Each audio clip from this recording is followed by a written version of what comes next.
এবার টি-টোয়েন্টি থেকে অবসরের ঘোষণা দিলেন উইলিয়ামসন। আন্তর্জাতিক টি-টোয়েন্টি থেকে অবসরের ঘোষণা দিয়েছেন নিউজিল্যান্ডের সাবেক অধিনায়ক কেন উইলিয়ামসন। এই সংস্করণে নিউজিল্যান্ডের দ্বিতীয় সর্বোচ্চ রান সংগ্রাহক তিনি।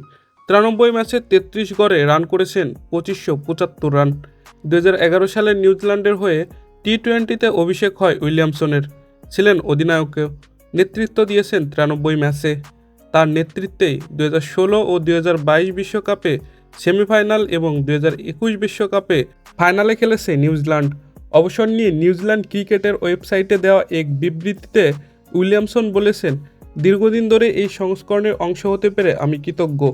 উইলিয়ামসন আরও বলেছেন, আমাদের দলে প্রচুর টি-টোয়েন্টি প্রতিভা রয়েছে।